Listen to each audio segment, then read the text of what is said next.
one of the basic points that we are going to get into this point is that our understanding towards symbolism, approaching from that your desire to learn more, you want to find out more and more constantly,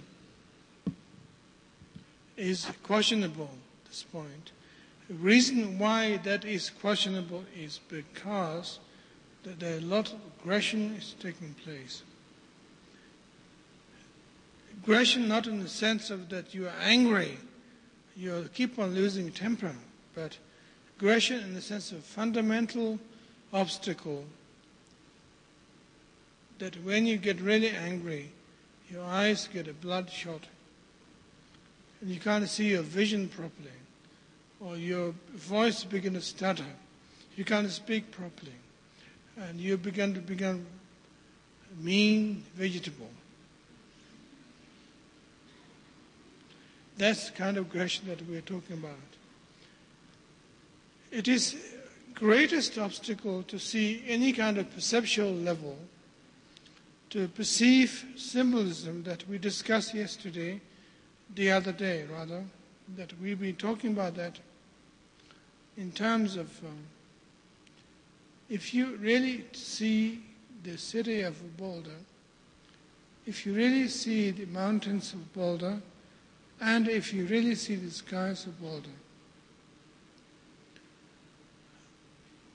there is no aggression. But I am somewhat doubt that you really have actually seen it. I'm very doubtful. And this particular remark is not necessarily condescending or putting down your honorable existence. But this is a reminder. I doubt that you actually done it. Maybe you have tripped all along. Since the other day's talk, you tripped all along, and you'll be tripping all the way. And maybe you haven't got anything together to experience what you should experience, supposed to experience. That's quite highly possible. It is possible because there's aggression, it's very powerful.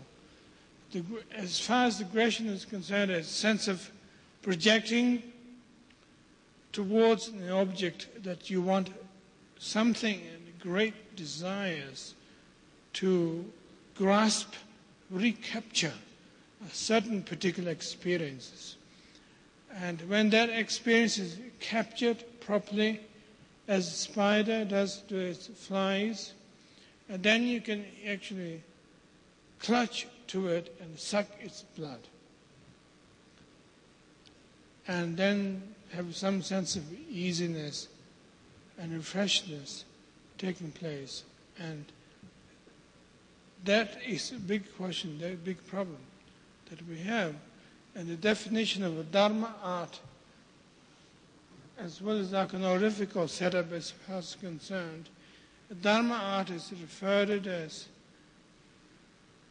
personal experience of non-aggression. The aggression acts as a big veil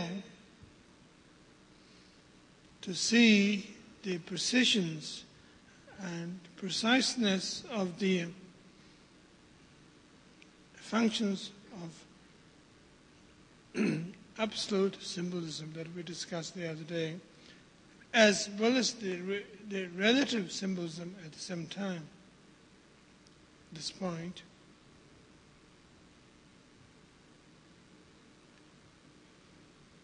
that the only sense of remedy that we can think of, according to the traditional approach, is that surrendering seems to be the only way to overcome aggression.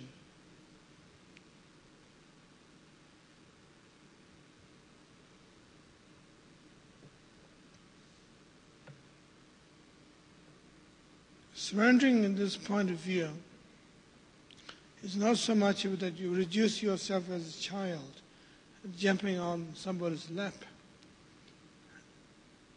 asking to be parents, particularly But surrendering at this point is a sense of you want to give rather than to whom you're giving particularly, but you want to give, you want to let go. There are all kinds of personal trips involved, individually, spiritually, economically. Economically, because you might be economic conscious. And spiritually, because you might have something that you want to work on. You don't want to give that up.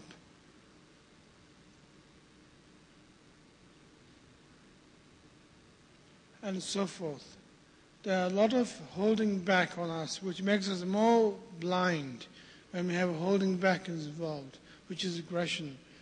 And giving up, opening, surrendering from that point of view actually plays a very important part, because finally you begin to actually let go of your aggression and you begin to say, get hell out. Allow to give, open, take some leap.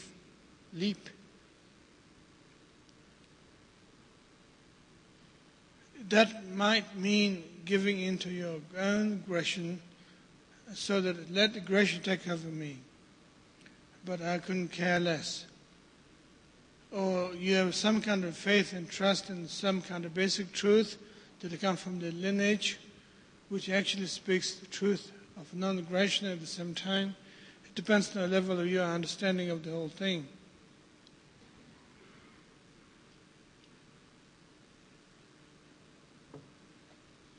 It is such a relief when you begin to give and give and give. And this point of giving from a point of view of free from a conventional idea for giving. In the conventional idea for giving is how much you have to give. If I have $10 in my bank account, I might give 5 if I'm so generous. I might have to keep the rest of the 5 for my own upkeep. That's the way you give. It depends on how much you can hold back on your aggression and how much you give. That doesn't mean to say I'm trying to raise money from you people particularly. But that's just the idea that came to me in my mind, is that you spend 50% of your aggression on giving, and then you would like to reserve the rest of the 50% as part of your maintenance, part of you holding up your trip, so to speak. That doesn't seem to be quite enough, absolutely not enough. You have to give the whole thing, give up the whole thing. And each time when you give, your vision begins to clear, your hearing system begins to clear, there's less wax in your eardrum, there's less filter through your pupils, and you begin to hear much better and see much better.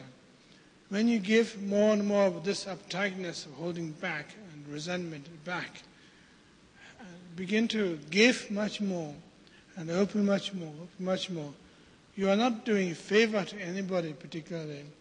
And there's nobody to say, thank you, you have given me so much. If there is somebody who become like a country person who say, thank you for giving money to our church, that seems to be fake. But you don't give it to anybody, but you give it away anyway, without anything expected to return. You just give, let go. Each time you give, more clarity takes place, that you're able to see the real meaning of symbolism, that what we discussed the other night, as well as the night before, in connection with the twofold realities in terms of relative absolute symbolism, can be also seen through very clearly. And the giving and opening oneself is not particularly painful when you begin to do it, but it is very painful. The idea of it is very painful. when you be asked to give and take a leap, it's so terrible feeling. We feel terrible that you don't want it, but you be asked to do it. Some of you are tickled about the idea of supposing if I did that, what will happen to me? Maybe I make some kind of breakthrough. Maybe I lose my whole thing in this world. It's a very ticklish idea. And let us go along with that inquisitive mind and give and open more, open further, open greatly, open completely.